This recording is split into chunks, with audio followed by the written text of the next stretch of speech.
SK 하이닉스 노사가 합의했던 7억 성과급이 조합원 투표에서 단 25표 차로 부결됐습니다.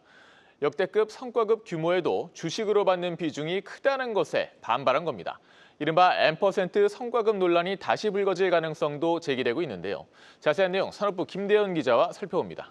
네, 김 기자, 이번에 이 노조의 가장 큰 불만은 역시 성과급 지급 방식 때문인 거죠. 그렇습니다. 조합원들이 성과급을 자사주가 아니라 현금으로 달라고 요구한 겁니다. 잠정 합의안에는 임금 6.3% 인상과 함께 초과이익 분배금의 40%를 현금으로 지급하는 내용이 담겼습니다. 나머지 60%는 주식으로 지급하는 게 핵심인데요. 이 중 40%는 그해 매도할 수 있고요. 20%는 2년에 걸쳐 10%씩 나눠서 받습니다. 회사가 적자를 내면 임금의 최대 3%를 나중에 받는 조건까지 걸었는데요. 통상 잠정 합의안이 조합원 투표에서 부결되는 경우는 드뭅니다. 하지만 오늘 오전 9시에 마감된 잠정 합의안 투표 결과 찬성은 49.92%, 반대는 50.08%였습니다. 찬성이 우세할 것으로 예상됐던 잠정 합의안이 25표 차로 부결되는 이례적인 결과가 나온 겁니다. 네, 그럼 노사가 다시 잠정 합의안을 마련해야 하는 상황인데 재협상에 들어가면 어떤 부분이 가장 쟁점이 될까요? 네, 현금 비중을 늘리는 게 관건이 될 전망입니다. 지난해 노사는 성과급을 10년간 전액 현금으로 지급하기로 합의한 상태였습니다. 그런데 1년 만에 약속이 깨진 거죠. 조합원들 입장에서는 100% 현금으로 받을 수 있던 성과급이 40%로 줄어든 겁니다. 1인당 7억 원에 달하는 성과급을 걷어찬 셈이기도 한데요. 그만큼 사측에 대한 불신이 컸던 것으로 보입니다. 한번 바뀐 지급 방식이 또 바뀔 수 있다는 우려가 반영된 거죠. 특히 여전히 성과급을 100% 현금으로 지급하라는 조합원들의 요구도 거센 상태입니다. 하지만 사측은 대규모 현금 지급에 대한 부담 때문에 자사주 지급이 불가피하다는 입장인데요. N% 성과급 제도를 처음 도입한 곳이 바로 SK하이닉스였습니다. 이번 부결을 계기로 성과급 지급 기준 자체를 둘러싼 논의가 이뤄질 가능성도 배제할 수는 없는데요. 노사 모두 팽팽하게 맞서는 만큼 합의점을 찾기까지는 난항이 예상되고 있습니다. 네, 접점을 찾기 좀 쉽지 않은 상황인데 그런데 이 합의가 단기간에 이루어지지 않으면 반도체 생산에도 좀 문제가 생기는 거 아닙니까? 네, 일단은 당장 생산에 차질이 생기는 건 아닌데요. 노조의 파업이나 태업 같은 변수가 남은 게 문제입니다. AI 메모리 경쟁이 치열한 만큼 노사 갈등이 길어지면 양측 모두 부담이 될 수밖에 없습니다. 특히 HBM은 일반 메모리보다 공정과 패키징이 훨씬 까다롭습니다. 정해진 물량을 제때 공급하는 게 중요한데요.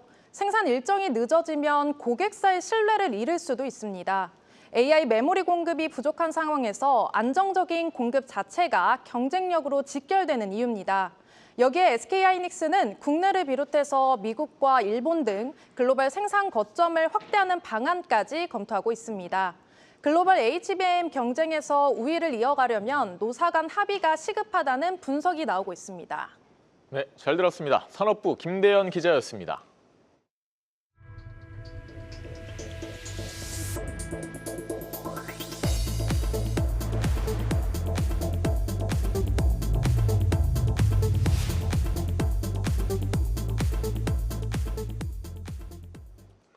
더불어민주당과 정부가 800조 원이 넘을 것으로 예상되는 내년도 예산안 편성과 관련해 막판 조율을 벌이고 있습니다. 당정은 반도체 호황으로 크게 늘어나는 재원을 미래 성장 동력 확보에 집중 투입하겠다는 구상인데요. 국회 연결합니다. 성나경 기자, 내년도 예산안 어디에 얼마나 힘을 싣느냐가 핵심일 텐데 큰 방향부터 짚어주시죠. 네, 민주당과 기획예산처는 지난달에 이어 이달 중순 비공개 실무회의 그리고 오늘까지 연달아 만나며 내년도 예산안을 조율했습니다. 반도체 호황 등에 힘입어서 크게 늘어날 국세 수입을 어떻게 활용할지 고민 중인 건데요. 무엇보다도 미래 산업의 주도권을 확보하기 위해 역량을 집중하겠다는 방침입니다. 반도체 호황 등에 힘입어 내년도 국세 수입이 크게 증가할 것으로 전망이 됩니다. 내년도 예산안에는 대한민국의 대도약을 이끌 국가적 투자의 방향이 분명히 담겨야 합니다. 이날 정부는 5대 중점 분야를 밝히는 등 대략적인 윤곽을 공개했습니다. 3대 메가 프로젝트와 AI 총력 지원, 미래 성장 엔진 확충, 청년 성장 단계별 종합 지원, K자형 양극화 대응과 모두의 성장, 국민 안정과 대한민국 평화입니다. 잠재 성장률의 추세적 반등을 이끌고 성장 과실이 청년, 소상공인, 취약계층 등 전 세대, 지역, 계층으로 확산되도록 이 밖에 50조 원으로 웃도는 규모의 지출 구조 조정을 병행해 재정 효율을 높이기로 했습니다. 네, 5대 분야를 제시했는데 구체적으로 어떤 사업에 재정을 투입한다는 겁니까? 네, 하나씩 짚어보면 우선 반도체 특별회계를 신설합니다. 재원을 별도로 관리하고 산업 육성에 집중 투입하겠다는 전략입니다. 또 AI 클러스터 조성을 돕기 위해 정부가 한전과 수자원 공사에 출자를 단행합니다. 필요한 전력과 용수를 적기에 공급한다는 구상입니다. 우주항공, 바이오 등 미래 먹거리를 발굴하는 벤처 기업에게는 융자를 대폭 확대합니다. 청년 정책으로는 혼인 출산 시 세액공제를 제공하던 기존 방식을 현금성 지원으로 대체하는 안이 담겼습니다. K자 양극화 방안으로는 성장 엔진 보조금을 신설해 앵커 기업이 지방으로 이전하면 정부가 설비 투자를 지원하기로 했습니다. 코로나19 팬데믹 시절 피해를 입은 소상공인들의 채무도 탕감해줍니다. 이 밖에 핵융합 잠수함을 개발하고 군 초급 간부의 임금을 인상하는 등 국민 안전 향상에도 주력합니다. 한편 구체적인 내년도 예산안은 다음 달 초 국무회의를 거쳐 국회에 제출 확정될 예정입니다. 지금까지 국회에서 한국경제TV 성낙윤입니다. 800조 원대 슈퍼 예산안, 반도체 호황에 따른 세수 증가를 발표한 삼은 확장 재정을 예고한 건데요. 정치경제부 정원우 기자와 계속 살펴보겠습니다. 정 기자, 그 800조 원대 예산안은 사실상 처음이죠? 네, 이미 박홍근 기획예산처 장관이 800조 원 플러스 알파 편성을 앞서서 이제 예고한 바가 있었고요. 이제 정부 예산안 국회 제출이 임박을 했는데 오늘 당정협의에서 이 같은 확장 재정 필요성에 대한 공감대가 형성이 됐습니다. 앞서 보신 것처럼 최근 채권 시장에서는 내년 예산 규모가 얼마나 될 것인가 주시를 해왔는데 이미 820조 원까지 예상하는 시각이 있었습니다. 지금 얘기가 나오는 예산안은 정부안을 말하는 것이고요. 국회에서는 통상 감액 절차를 거치게 됩니다. 그래도 800조 원은 넘을 가능성이 높아 보입니다. 뭐 예산이 매년 늘어나는 건 일반적이지만 이 지출 증가 속도가 상당히 빠른 거 아닙니까? 네, 예산안 추이를 좀 함께 보시겠는데요. 추경을 제외한 이제 본 예산 기준으로 2022년부터 25년까지는 600조 원대였습니다. 올해 예산은 뭐 작년에 확정이 됐는데 700조 원대, 그리고 내년 예산안이 800조 원대로 편성이 된다면 작년부터 올해, 내년까지 해마다 앞자리가 바뀌게 되는 겁니다. 경제 규모가 커지면 정부 지출도 커지는 것은 자연스러운 것이긴 한데 증가율을 보면 2024년과 2025년 2%대에서 올해 이제 8%대, 내년에는 800조 원을 넘긴다면 10%대로 두 자릿수 증가율을 기록을 하게 됩니다. 증가율이 두 자릿수를 기록하는 것은 글로벌 금융위기 당시인 2009년 이후 처음입니다. 특히 정부는 내년 50조 원 규모의 지출 구조조정도 예고를 했는데 50조 원의 예산을 아끼겠다고 하고도 이렇게 재정 지출 규모를 확대하는 것이어서 너무 재정 확대 속도가 빠른 것 아니냐, 또 이 돈을 어떻게 마련할 것인가, 재정 건전성 논란을 또다시 불러올 것으로 보입니다. 네. 근데 이렇게 큰 폭으로 재정을 늘릴 수 있느냐, 이 부분도 중요한데 뭐 이제 여력이 됩니까? 네, 일단 1년 새 예산이 100조 원 늘어나는 것이기 때문에 채권 시장에서는 긴장감이 높아지고 있는데요. 채권 시장 관계자 같은 경우는 800조 예산은 이미 시장에 예고가 됐지만 국채 발행 확대에 대한 우려가 있다고 전했습니다. 정부가 어떻게 예산을 재원을 마련할지 아직 명확하게 나온 것은 없지만 일단 정부가 과감하게 확장 재정을 편성하는 배경에는 말씀하신 대로 초과 세수, 즉 세금이 더 많이 거치고 있다는 점이 배경입니다. 반도체 호황에 따른 법인세, 그리고 증시 호황에 따른 증권거래세와 같은 이런 세금이 더 많이 거치면서 올해 상반기에만 국세가 33조 원 더 거쳤고 내년에는 당초 전망치 412조 원보다 100조 원 이상 더 거칠 것으로 예상이 되고 있습니다. 이 더 거친 돈을 빚 갚는 데 쓰기보다는 미래를 위한 투자에 쓰겠다고 이재명 대통령이 여러 번 강조해 왔고 오늘도 생산적 재정 전략을 강조를 했습니다. 네, 근데 이 확장 재정은 국채 수급과 금리에도 영향을 줄 수밖에 없는데요.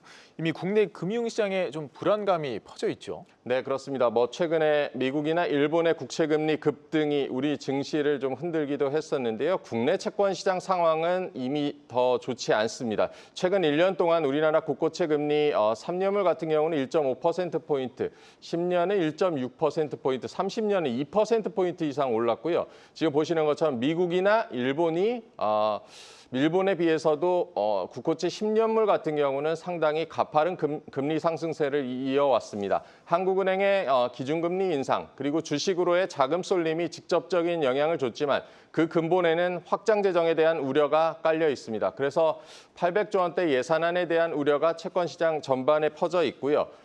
결국 금리가 오르면 비용이 늘어나는 것이기 때문에 재정정책의 효과를 떨어뜨리는 효과도 있습니다. 미국이나 일본은 기축통화국이지만 우리나라는 대외 변수에 취약하고요. 어제 이제 국고채 PD 협의회에서 재경부 측이 국고채 장기물 발행 축소 그리고 바이백과 같은 조치를 예고했다고 하는데 확장 재정을 하면서도 국가 채무를 잘 관리해 나가는 것이 금융시장 안전의 관건이 되겠습니다. 네, 잘 들었습니다. 정치경제부 정원우 기자였습니다.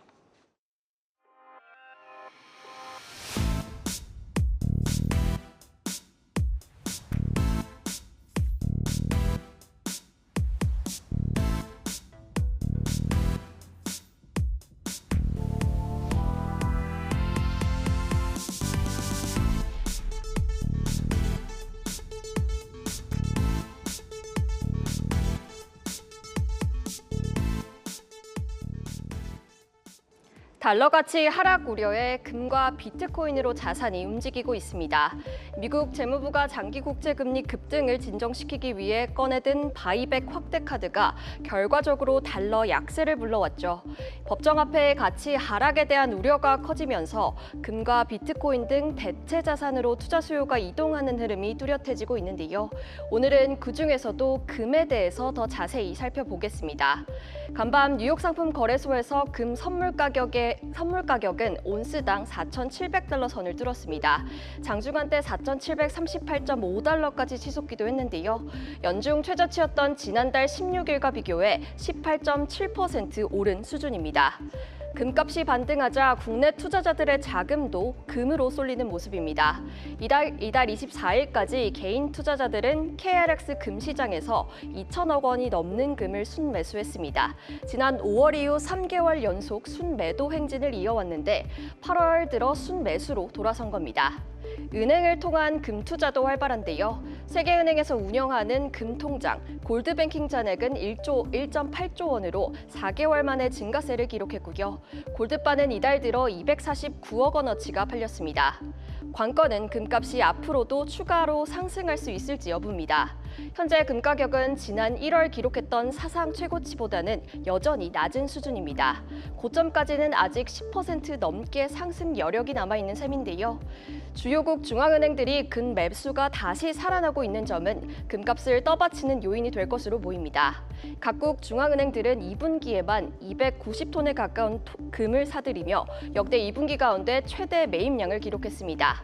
또 한국은행 역시 지난 2013년 이후 13년 만에 금 투자를 재개했습니다. 지난 2분기 기준 3,500억 원 규모의 금 ETF를 보유하고 있다고 밝혔고요. 실물급 매입을 위한 준비에도 나서고 있습니다. 달러 등의 의존도를 낮추면서 장기적으로 외환 보유액 운용의 안정성을 높이려는 움직임으로 풀이됩니다.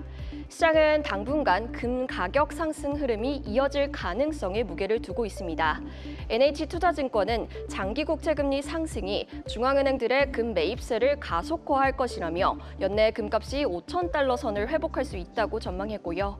글로벌 투자은행 UBS는 미 연준의 완화적 통화정책 기대, 중앙은행의 금 매입 수요 등을 근거로 내년 상반기 금값이 5,000달러에 이를 것으로 내다봤습니다. 다만 금값의 추가 상승을 제한할 변수도 있습니다. 중동 불안이 커져 구조적인 인플레이션 압력이 이어질 경우 연준의 통화 정책이 다시 긴축적 부정적으로 기울 수 있기 때문인데요. LS증권은 9월까지 이란 사태가 해소되지 않고 호르무즈 해협의 운송 차질이 지속될 경우 연준의 긴축 가능성이 반영되면서 금값의 하방 압력이 커질 수 있다고 짚었습니다. 지금까지 뉴스 브리핑이었습니다.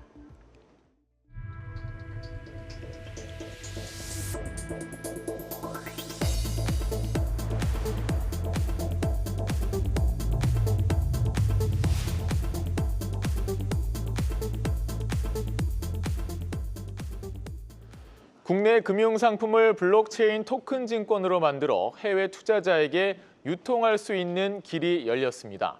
국내 자산운용사에는 새로운 해외 판매망이 생기는 셈인데 실제 수익으로 이어지기까지 남은 과제도 적지 않습니다. 증권부 고영욱 기자와 짚어보겠습니다. 네, 고 기자. 네. 이번에 금융당국의 유권 해석으로 이 운용사들의 이 사업 확대가 전망되는데 네. 어떻게 가능해진 겁니까? 이게 좀 먼저 설명을 드리면 이제 금융위원회가 국내 기초 자산을 바탕으로 이제 해외에서 토큰 증권을 발행하고 판매하는 그런 행위를 갖다가 현행 전자증권법의 위반으로 보기 어렵다는 유권 해석을 내놨습니다. 물론 이게 이제 국내 금융사가 발행하는 MMF 상품에 한정된 지리에서 나온 그 유권 해석이고요. 분산 원장 규정을 담은 전자증권법 개정안이 내년 2월에나 시행되는 상황에서 규제 공백기의 불확실성이 해소됐다 이렇게 평가를 할 수 있습니다. 또 이제 향후 원화 채권 그리고 ETF, 부동산 등의 실물 자산을 바탕으로 한 여타 원화 자산에도 동일한 논리가 적용될 가능성이 있습니다. 네, 이 국내 자산을 해외에서 토큰 증권으로 바꾼다는 이 자체가 좀 생소한 부분이 있는데 네. 실제 발행과 투자가 어떻게 이루어지는 겁니까? 이게 좀 여러 가지 지금 그 개념의 상품들이 섞여 있어서 좀 이해하기 어려우실 텐데 제가 최대한 쉽게 좀 말씀을 드리면 이 구조가 이렇습니다. 국내 운용사가 만든 금융 상품을 해외 업체가 사들인 뒤에 해외에서 다시 판매를 하는 겁니다. 다시 판매를 하는데 이걸 어떻게 판매하냐? 블록체인에서 거래될 수 있도록 토큰 형태로 바꿔서 판매를 하겠다는 겁니다. 네. 그럼 재료가 되는 상품은 뭐냐? 재료가 되는 상품은 국내 자산운용사가 만든 머니 마켓 펀드, MMF입니다. MMF는 국채나 기업어음 같은 단기 금융 상품에 들어가는 이제 투자하는 일종의 이제 파킹 통장을 말하는데요. 이제 이거를 누가 사들이냐? 국내 그 금융회사하고는 독립된 별도의 해외 회사가 이거를 사들여서 여객 펀드에 담고 네. 이 펀드의 지분을 블록체인 토큰 형태로 발행을 합니다. 그럼 이제 해외 투자자는 이거를 이제 이 토큰을 사서 MMF에서 발생한 이자 수익을 얻는 구조입니다. 금융위원회는 이제 발행과 판매가 모두 해외에서 이뤄질 경우에 그러니까 국내에서 영향을 미치지 않는다면 현행 전자증권법의 적용 대상이 아니라고 판단을 한 거고요. 다만 이제 이게 해외에서 이제 사모 형태로만 판매를 해야 하고 국내 거주자의 매수와 재판매를 기술적으로 그리고 계약적으로 차단해야 된다는 해석을 내렸습니다. 네. 그럼 국내 자산운용사 입장에서는 뭐 네. 어떤 사업 기회를 좀 기대할 수 있을까요?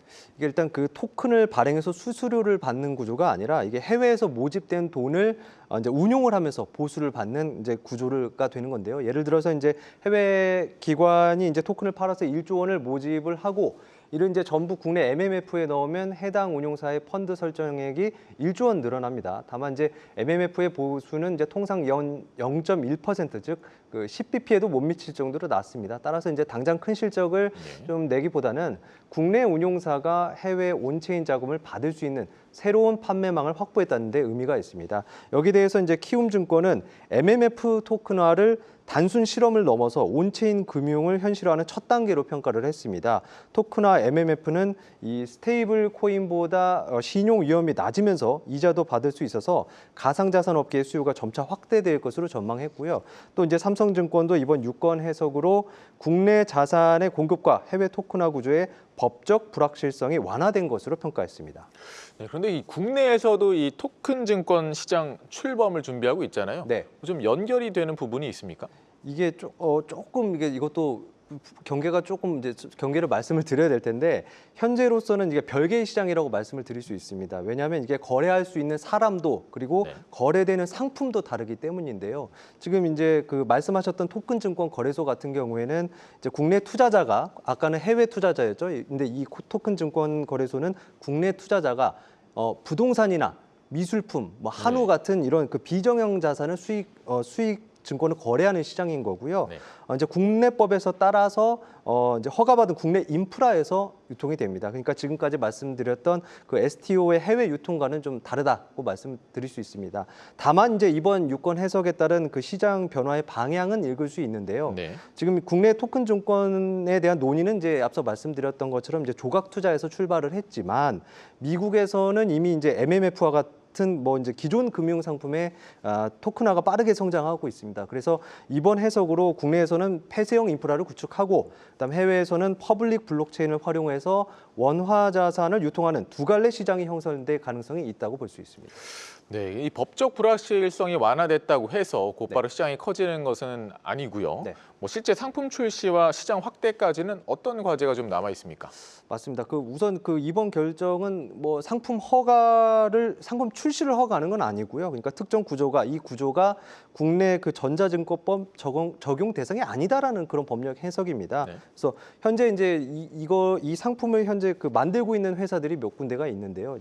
대표적으로 이제 신한자산운용이 지금 원화의 초단기채 펀드의 해외 토큰화를 실증하고 있고요.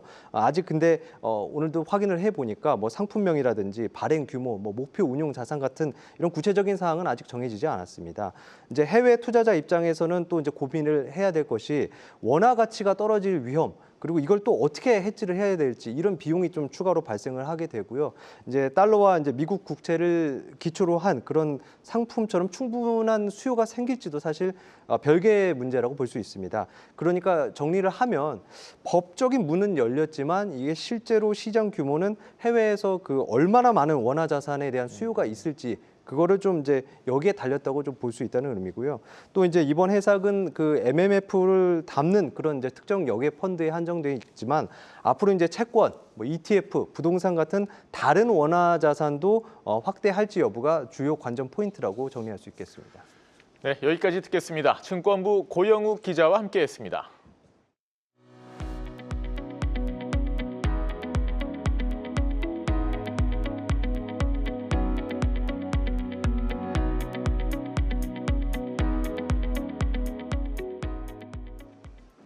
정부의 부동산 세제 개편안을 둘러싼 반발이 서울 강남권을 중심으로 곳곳에서 확산하고 있습니다.